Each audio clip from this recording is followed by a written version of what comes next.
UPSC civil services की परीक्षा की तैयारी के दौरान अर्थव्यवस्था के खंड पर पकड़ बना करके आप न केवल प्रारंभिक परीक्षा में बेहतर प्रदर्शन कर सकते हैं, बल्कि मुख्य परीक्षा के प्रश्न पत्र 3 में भी अपने अंकों को बढ़ा सकते हैं, क्योंकि वहां पर भी अर्थव्यवस्था की विशिष्ट भूमिका होती है। इंटरव्यू में भी आपके उत्तर ज्यादा परिष्कृत होते हैं अगर आपकी अर्थव्यवस्था पर ज्यादा पकड़ होती है, अर्थव्यवस्था के मुद्दों पर पकड़ होती है। इन्हीं सब आवश्यकताओं को ध्यान में रखते हुए हम हर सप्ताह आपके सामने एक प्रोग्राम लेकर के आते हैं जिसका नाम है इकोनॉमी दिस वीक। इस प्रोग्राम में हम पिछले एक सप्ताह की सभी महत्वपूर्ण अर्थव्यवस्था से जुड़ी हुई खबरों पर अवधारणात्मक स्तर पर जाकर के तैयारी करवाने की कोशिश करते हैं, पढ़ाने की कोशिश करते हैं, ताकि आपकी तैयारी अर्थव्यवस्था से संबंधित बेहतर हो सके, आपका प्रदर्शन बेहतर हो सके। तो चलिए आज के प्रोग्राम की शुरुआत करते हैं और आज की पहली खबर पर चर्चा करते हैं। आज की हमारी जो पहली खबर है वो रोजगार लिंक्ड इंसेंटिव स्कीम से जुड़ी हुई है। अभी तक आपने प्रोडक्शन लिंक्ड इंसेंटिव स्कीम के बारे में सुना होगा, पीएलआई स्कीम के बारे में सुना होगा, जो कि उत्पादन को प्रोत्साहित करने का प्रयास करती है। अगर कोई भी स्टार्टअप है, कोई कंपनी है, वो अपने उत्पादन को बढ़ा रही है, न केवल उत्पादन को बढ़ा रही है बल्कि उत्पादन को बढ़ा करके अपने निर्यात को भी बढ़ावा दे रही है, तो उसको सरकार की तरफ से कुछ महत्वपूर्ण इंसेंटिव दिए जाते हैं, आर्थिक प्रोत्साहन दिया जाता है, ताकि वो अपने सुधारों को और ज्यादा विस्तृत कर सके और ज्यादा गहन कर सके और भारत में मैन्युफैक्चरिंग सेक्टर अलग स्तर को प्राप्त कर सके। इसी प्रकार से मैन्युफैक्चरिंग सेक्टर को इस प्रकार से बढ़ावा देना ताकि उसके माध्यम से बहुत बड़े स्तर पर रोजगार को सृजित किया जा सके, इसी को हम कह सकते हैं कि रोजगार लिंक्ड इंसेंटिव स्कीम है। हाल ही में केंद्रीय कैबिनेट ने इसको मंजूरी प्रदान की है। 1 जुलाई 2025 को केंद्रीय कैबिनेट ने रोजगार लिंक्ड इंसेंटिव स्कीम को मंजूरी प्रदान कर दी है। योजना का कुल बजट कितना रखा गया है? 99,446 करोड़ रुपए रखा गया है। योजना 1 अगस्त 2025 से 31 जुलाई 2027 तक लागू होगी। इस दौरान उत्पन्न होने वाले रोजगार पर मुख्यतः ये लागू होगी। योजना 2024-25 के केंद्रीय बजट में प्रधानमंत्री के 2 लाख करोड़ रुपए के युवा रोजगार पैकेज के एक महत्वपूर्ण हिस्से के रूप में देखी जा सकती है। यानी जो केंद्रीय बजट 2024-25 आया था, उसमें एक महत्वपूर्ण योजना की शुरुआत, एक पैकेज की शुरुआत की गई थी जिसका नाम था युवा रोजगार पैकेज। इसी के हिस्से के रूप में अब रोजगार लिंक्ड इंसेंटिव स्कीम की शुरुआत की गई है। जो युवा रोजगार पैकेज है उसका बजट कितना रखा गया था? 2 लाख करोड़ रुपए। अब रोजगार को सृजित करने के लिए रोजगार लिंक्ड इंसेंटिव स्कीम की बजट राशि कितनी रखी गई है? 99,446 करोड़ रुपए की राशि रखी गई है। योजना का मुख्य उद्देश्य क्या है? योजना का मुख्य उद्देश्य है बड़े स्तर पर रोजगार को पैदा करना, रोजगार का सृजन करना और विशेष तौर से मैन्युफैक्चरिंग सेक्टर में, विनिर्माण क्षेत्र में रोजगार की बेहतर दशाओं को उत्पन्न करना, रोजगार को प्रोत्साहित करना, नियोक्ताओं यानी जो एम्प्लॉयर है, जो अलग अलग प्रकार की नौकरियां देते हैं, उनको भी प्रोत्साहन देकर के रोजगार की बेहतर दशाओं को उत्पन्न करने का प्रयास करना इस योजना का, इस स्कीम का एक महत्वपूर्ण उद्देश्य होगा। योजना के उद्देश्य के बारे में थोड़ा सा और विस्तार से बात कर लेते हैं, कुछ मुख्य बातों को जान लेते हैं।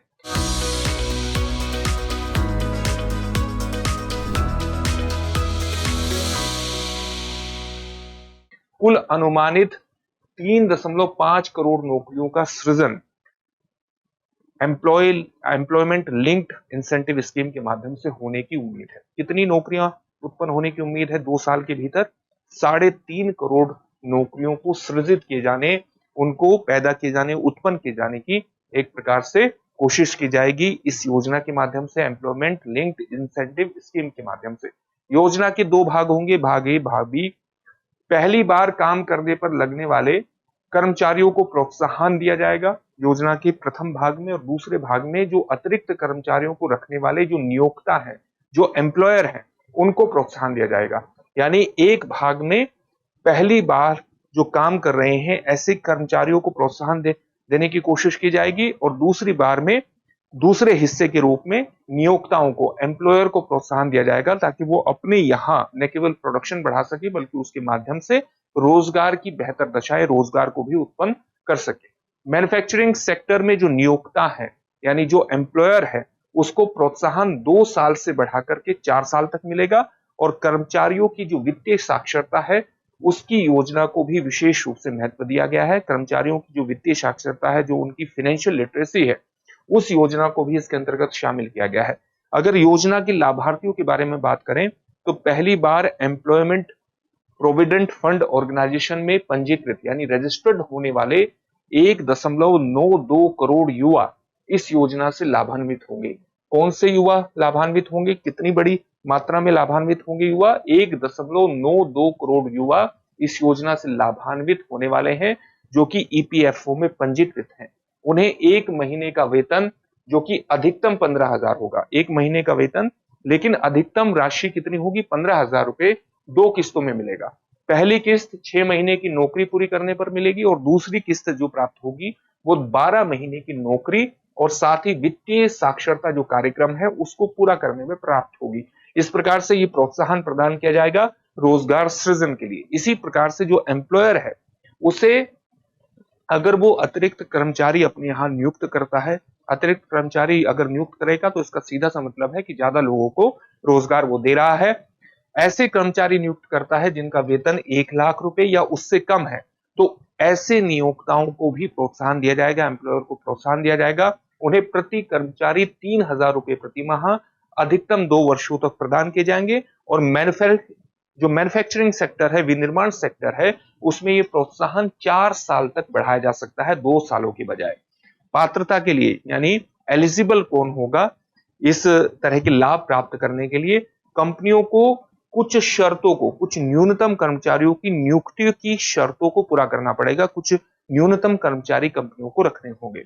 जैसे 50 से कम कर्मचारी वाली कंपनियां कम से कम 2 नए कर्मचारी अगर नियुक्त करती हैं तभी उन्हें इस प्रकार के लाभ प्रदान किए जाएंगे।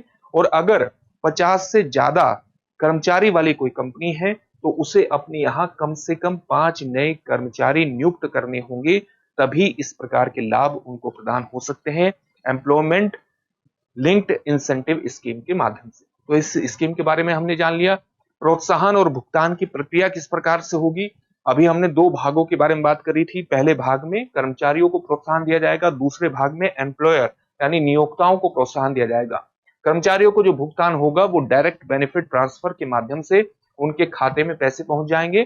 इसके लिए आधार ब्रिज पेमेंट सिस्टम का भी उपयोग किया जाएगा, यानी अगर किसी का आधार संख्या है तो बिना खाता संख्या जाने आधार संख्या के माध्यम से ही उसके खाते में पैसे पहुंच जाएंगे। आधार ब्रिज पेमेंट सिस्टम का भी प्रयोग किया जाएगा।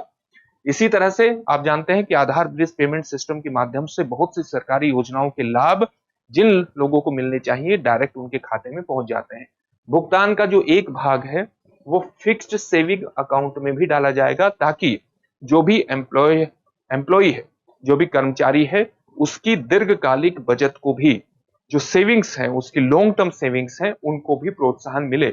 इसलिए भुगतान के एक हिस्से को फिक्स्ड सेविंग अकाउंट में डाल दिया जाएगा जो आपका फिक्स्ड सेविंग अकाउंट है। नियोक्ताओं को किस प्रकार से भुगतान की प्रक्रिया होगी? भुगतान स्थायी खाता संख्या यानी आपकी जो परमानेंट अकाउंट नंबर है उससे लिंक्ड खातों में, उससे लिंक जितने भी खाते हैं उसमें सीधे तौर पर भेज दिया जाएगा। ये भुगतान की प्रक्रिया होगी। अब एक और नए मुद्दे पर बात करते हैं। आरबीआई ने हाल ही में अपने नए कार्यकारी निदेशक की नियुक्ति की है।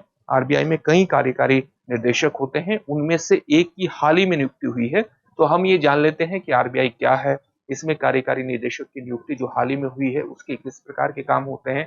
आरबीआई की अलग अलग विंग होती है और अलग अलग विंग को संचालित करने का काम कौन करता है? कार्यकारी निदेशक करते हैं। धरातल पर किसी भी विंग के कार्य को क्रियान्वित करने में इनकी विशिष्ट भूमिका होती है और इसलिए इनके बारे में थोड़ा सा जान लेते हैं। हाल ही में रिजर्व बैंक ऑफ इंडिया ने केशवन रामचंद्रन को नया कार्यकारी निदेशक एग्जीक्यूटिव डायरेक्टर नियुक्त किया है और इनकी नियुक्ति 1 जुलाई 2025 से प्रभावी हो गई है। मार्च 2025 में आरबीआई ने इंद्रनील भट्टाचार्य को भी कार्यकारी निदेशक नियुक्त किया था, लेकिन इनके जो डिपार्टमेंट है वो डिपार्टमेंट भिन्न है। किस प्रकार से भिन्न है उसको देख लेते हैं। जैसे केशवन रामचंद्रन जो है वो प्रूडेंशियल, इसको इस प्रकार से लिखिए, प्रूडेंशियल रेगुलेशन डिवीजन यानी department of regulation prudential regulation division का प्रभार संभालेंगे। ये किस प्रकार का काम करता है? किस प्रकार का? आप ये जानते हैं कि बैंकिंग व्यवस्था को संचालित करने के लिए या वित्तीय व्यवस्था को संचालित करने के लिए बहुत से नियम बने होते हैं। न केवल राष्ट्र के स्तर पर नियम बने होते हैं बल्कि अंतरराष्ट्रीय स्तर पर आपने बेसल नियमों के बारे में सुना होगा। तो बैंक ठीक से उन नियमों का पालन कर रहे हैं या नहीं कर रहे हैं, या बैंकों को जितनी राशि अपने अकाउंट में रखनी चाहिए, कितनी लिक्विड राशि बना करके रखनी चाहिए, ताकि वो किसी भी प्रकार के जोखिम का प्रबंधन करने में सक्षम हो। इन सभी चीजों को ठीक से निर्धारित करने, क्रियान्वित करने के लिए एक डिपार्टमेंट होता है, department of regulation prudential regulation division. इसका नेतृत्व किसका कौन करेगा? केशवन रामचंद्रन इसका नेतृत्व करेंगे। कार्यकारी निदेशक जो है वो आरबीआई में जितने भी महत्वपूर्ण विभाग होते हैं उनके संचालन, उनके ऑपरेशन और नियामक नीति यानी जो आपकी रेगुलेशन संबंधित नीति होती है उसके क्रियान्वयन में, उसके इंप्लीमेंटेशन में महत्वपूर्ण भूमिका निभाते हैं। इसी तरह से एक डिपार्टमेंट में department of regulation prudential regulation division में महत्वपूर्ण भूमिका निभाने जा रहे हैं केशवन रामचंद्रन।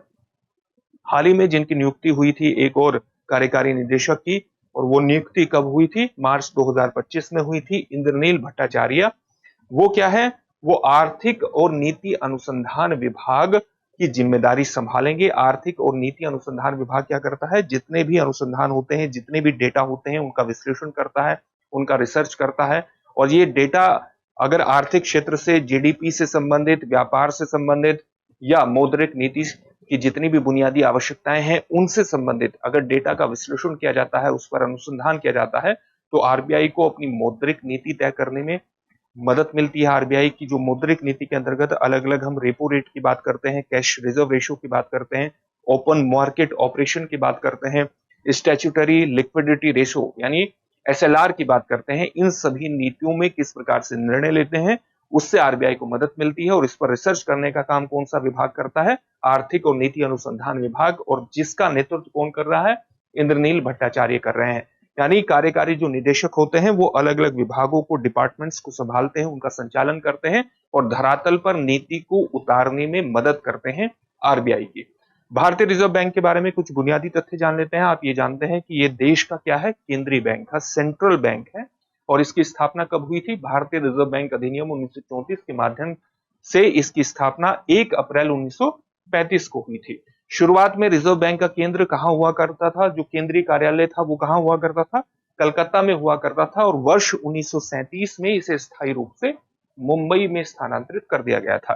केंद्रीय कार्यालय का महत्व क्या है? केंद्रीय कार्यालय का महत्व यह है कि केंद्रीय कार्यालय एक ऐसा कार्यालय होता है जहां आरबीआई का, रिजर्व बैंक ऑफ इंडिया का गवर्नर बैठता है और जहां से आरबीआई की नीतियों का निर्धारण होता है। यदि प्रारंभ में निजी स्वामित्व, आप जानते हैं कि जो आरबीआई की स्थापना जब हुई थी ये पहले निजी स्वामित्व वाला एक प्रकार से बैंक हुआ करता था। वर्ष 1949 में आरबीआई का राष्ट्रीयकरण किया गया था और इसके बाद ये पूरी तरह से भारत सरकार के पूर्ण स्वामित्व वाला एक प्रकार से केंद्रीय बैंक के रूप में डेवलप हो गया।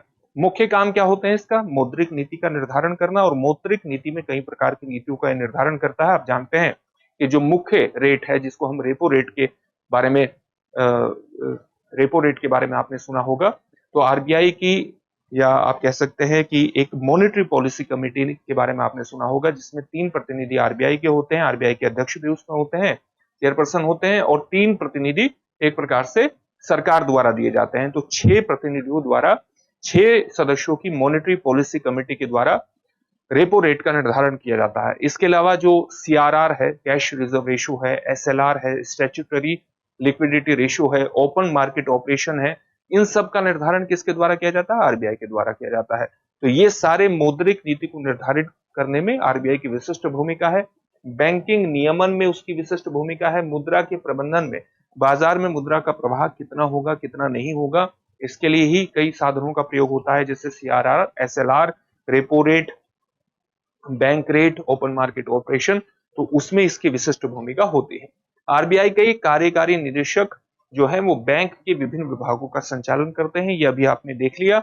आरबीआई की नीतियां देश के आर्थिक स्थिरता यानी इकोनॉमिक स्टेबिलिटी को सुनिश्चित करने में विशिष्ट भूमिका का निर्वहन करती हैं और वित्तीय समावेशन को भी बढ़ाती हैं। अलग अलग लोगों से बैंकों को जोड़ने में भी इसकी नीतियों की विशिष्ट भूमिका होती है। तो ये भारतीय रिजर्व बैंक के बारे में कुछ बेसिक तथ्य हुए। केशवन रामचंद्रन जो कि अभी कार्यकारी निदेशक नियुक्त हुए हैं, इनके बारे में भी थोड़ा सा जान लेते हैं। केशवन रामचंद्रन आरबीआई के जोखिम निगरानी विभाग यानी रिस्क मॉनिटरिंग डिपार्टमेंट में प्रिंसिपल चीफ जनरल मैनेजर रह चुके हैं। इसके अलावा बैंकिंग निरीक्षण, मुद्रा प्रबंधन, प्रशिक्षण, ट्रेनिंग प्रशासन गवर्नेंस में 30 वर्षों से अधिक का इनको अनुभव है। आरबीआई स्टाफ कॉलेज के प्रिंसिपल के रूप में भी काम कर चुके हैं। केनरा बैंक के बोर्ड में आरबीआई के नामित सदस्य के रूप में 5 वर्ष तक सेवा दे चुके हैं।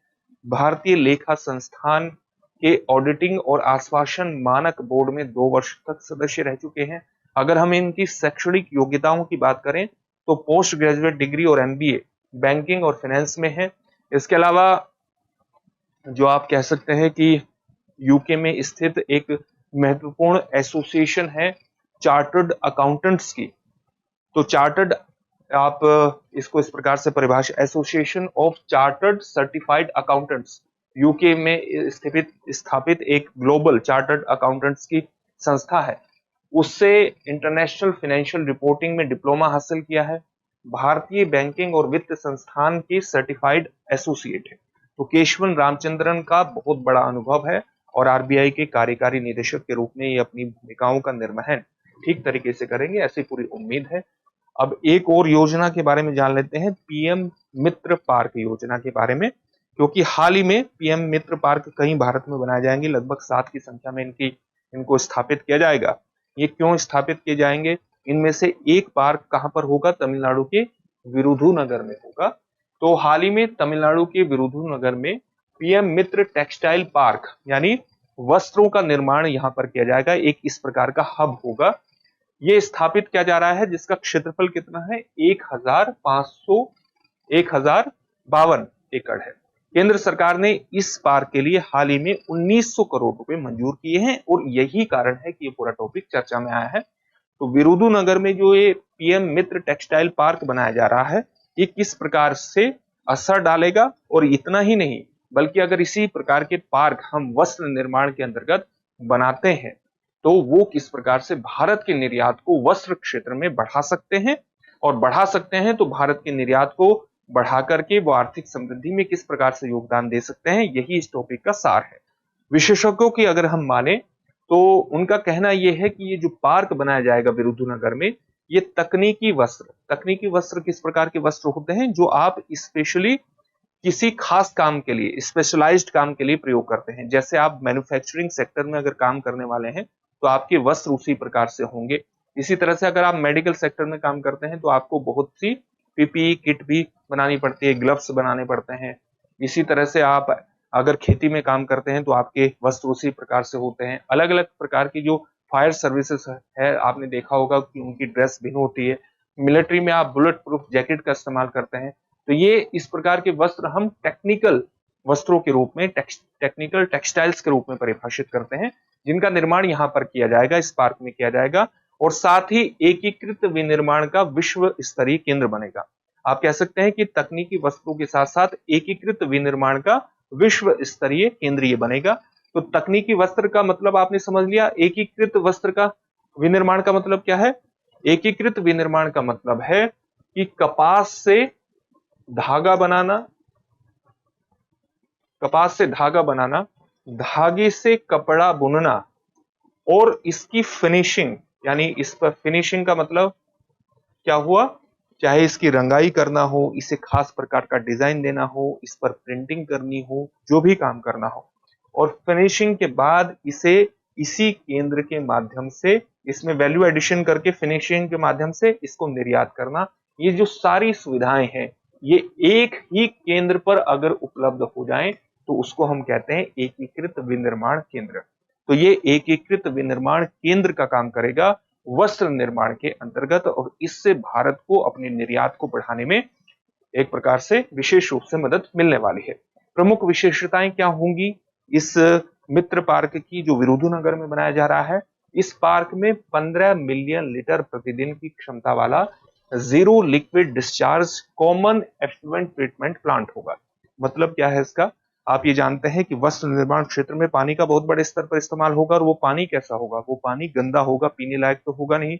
अगर हम वहां ऐसा ट्रीटमेंट प्लांट, ऐसा उपचारित प्लांट, संयंत्र वहां स्थापित कर देते हैं जो उस जल को रिसाइकल करे और पुनः यूज करने योग्य बना दे, तो फिर कैसा होगा? हम देखते हैं कि हम वेस्ट मैनेजमेंट को कितना बेहतर तरीके से बल प्रदान कर सकते हैं, और जो पर्यावरण के अनुकूल भी होगा। तो यहां पर 15 मिलियन लीटर प्रतिदिन की क्षमता वाला, जो कि 15 मिलियन लीटर प्रतिदिन पानी का इस्तेमाल कर सकता है, ऐसा संयंत्र ऐसे गंदे पानी को जीरो लिक्विड डिस्चार्ज, यानी इस पानी की एक बूंद भी ऐसी नहीं होगी जिसका प्रयोग नहीं किया जा सकता या जिसको रिसाइकल नहीं किया जा सकता, जिसको रिसाइकल करके पुनः इस्तेमाल नहीं किया जा सकता। इस प्रकार का संयंत्र यहाँ पर पार्क में बनाया जा रहा है, जो पर्यावरण के काफी अनुकूल है। इसमें इसी पार्क में 10,000 श्रमिकों के लिए डॉर्मेट्री यानी रहने की व्यवस्था भी बनेगी। पार्क में 1.3 मिलियन यानी 13 लाख वर्ग फुट से अधिक तैयार उपयोग की जाने वाली यानी रेडी टू यूज अवसंरचना उपलब्ध होगी। इसका मतलब क्या होगा कि यहां पर पहले से ही उस प्रकार का इंफ्रास्ट्रक्चर बना होगा जो कि 1.3 मिलियन वर्ग फुट में फैला है कि आपको जाना है और प्रोडक्शन करना है, सारी सुविधाएं आपको मिलेंगी और प्रोडक्शन करके अपने प्रोडक्शन को बढ़ा करके अपने भारत के निर्यात को बढ़ाना है। इस प्रकार की सुविधाएं यहां पर आपको इनबिल्ट मिलेगी। इसका मतलब क्या हुआ? Plug and play. आप जाएं, अपनी सुविधाओं को रखें और उत्पादन करना शुरू कर दें। इसको हम कहते हैं प्लग एंड प्ले। विनिर्माण सुविधाओं के साथ बनाया जाएगा इस पार्क को, जिससे एपेरल एक्सपोर्ट प्रमोशन काउंसिल यानी जो वस्त्र निर्यात संवर्धन परिषद है, केंद्र और राज्य सरकार मिलकर इस योजना को सफलतापूर्वक धरातल पर उतारने में सफल होंगे। यानी केंद्र और राज्य सरकार के साथ कौन मिलकर के काम करेगा? एपेरल यानी वस्त्र निर्यात संवर्धन परिषद काम करेगी और यूनिट इस प्रकार से बनाई जाएगी कि प्लग एंड प्ले मोड पर वो काम करेगी। आप जाएं और सुविधाओं का निर्माण, आपको पहले से इंफ्रास्ट्रक्चर मिलेगा, आपको केवल उत्पादन करना है और सीधे तौर पर सारी एकीकृत सुविधाएं वहां पर उपलब्ध होंगी। इससे अर्थव्यवस्था और रोजगार दोनों बढ़ाया जा सकेगा। पार्क में 10,000 करोड़ रुपए के निवेश को आकर्षित करने की क्षमता है, ऐसा अनुमान लगाया गया है। वर्ष 2026 तक इससे 1 लाख से अधिक लोगों को रोजगार मिलने की उम्मीद है। इसके अलावा ये तमिलनाडु की वस्त्र निर्यात के अंतर्गत या वस्त्र निर्माण के अंतर्गत, वस्त्र उत्पादन के अंतर्गत जो प्रतिस्पर्धात्मकता है उसको भी बढ़ाने की क्षमता रखता है। न केवल यहाँ पर मूल्य संवर्धित कपड़े बनाए जा सकते हैं, मूल्य संवर्धित क्या, इस प्रकार से डिजाइनिंग की जा सकती है कपड़ों की, जिससे कपड़ों में अतिरिक्त डिजाइनिंग, प्रिंटिंग या उनकी छपाई के माध्यम से उनकी वैल्यू को हम बढ़ा सकते हैं। टिकाऊ कपड़े यानी हम इस पूरे पार्क में कपड़ों का निर्माण इस प्रकार से करेंगे जिसमें कम से कम पानी का इस्तेमाल हो, पानी को रिसाइकल करने की सुविधा हो, कम से कम बिजली का इस्तेमाल हो। इस प्रकार से सारा विनिर्माण कार्य हमारा चले जो पर्यावरण पर किसी भी प्रकार से नकारात्मक प्रभाव न डालता हो। पर्यावरण पर नकारात्मक प्रभाव न डालता हो, इसके लिए जरूरी है कि ग्रीन हाउस गैसेस का उत्सर्जन न हो। इस प्रकार की सुविधाओं को यहाँ पर बनाया जाएगा। और निर्यात केंद्रित वस्त्र निर्माण यानी ऐसा वस्त्र निर्माण जिसको हम बाहर निर्यात करते हैं और निर्यात के माध्यम से भारत के चालू खाते घाटे को न केवल कम से कम करने का प्रयास किया जाता है, बल्कि भारत के जो विदेशी मुद्रा भंडार है उसको भी बढ़ाने में योगदान दे सके। इस प्रकार से ये पूरी यूनिट काम करेगी और इससे तमिलनाडु की जो कॉम्पिटिटिवनेस है अंतरराष्ट्रीय स्तर पर वस्त्र निर्माण के अंतर्गत, उसमें भी सुधार होगा, प्रतिस्पर्धात्मकता में भी सुधार होगा। केंद्र सरकार की ये जो पहल है, ये देश के वस्त्र क्षेत्र में वैश्विक नेतृत्व को, भारत के वैश्विक नेतृत्व को मजबूत करने में मुख्य भूमिका का निर्वहन करेगी। और इसी के अंतर्गत पीएम मित्र पार्क जो कि तमिलनाडु के विरुधुनगर में बनाया जा रहा है, वो विशिष्ट भूमिका का निर्वहन कर सकता है। तो यही पूरा टॉपिक था। अब इन सभी टॉपिक से संबंधित एक एक प्रश्न होगा जिसका उत्तर आपको कमेंट बॉक्स में कमेंट करके देना है। पहला प्रश्न है, एम्प्लॉयमेंट लिंक्ड इंसेंटिव योजना यानी रोजगार लिंक्ड प्रोत्साहन योजना का प्राथमिक उद्देश्य क्या है? आपके सामने ऑप्शन है, कृषि विकास, महिला सशक्तिकरण, विनिर्माण क्षेत्र में रोजगार सृजन या ग्रामीण बुनियादी ढांचा। अगला प्रश्न है, दूसरा आपके सामने प्रश्न है, हाल ही में आरबीआई ने किसे कार्यकारी निदेशक यानी एग्जीक्यूटिव डायरेक्टर के रूप में नियुक्त किया है? आपके सामने ऑप्शन है, केशवन रामचंद्रन, सुभाष खरे, संजय वर्मा या उपरोक्त में से कोई नहीं। अगला प्रश्न है, पीएम मित्र पार्क किस क्षेत्र को विशेष रूप से बढ़ावा देगा? ऑप्शन है आपके सामने, कृषि, सूचना प्रौद्योगिकी, स्वास्थ्य सेवा या तकनीकी वस्त्र और निर्यात उन्मुख वस्त्र निर्माण। इन सभी प्रश्नों के उत्तर आपको कमेंट बॉक्स में कमेंट करके जरूर देने हैं। फिर से एक नई सेशन में आपसे मुलाकात होगी। धन्यवाद। डियर व्यूअर्स, अपने एग्जाम की तैयारी को और बेहतर करने के लिए हमारे चैनल को लाइक, शेयर और सब्सक्राइब करना न भूलें।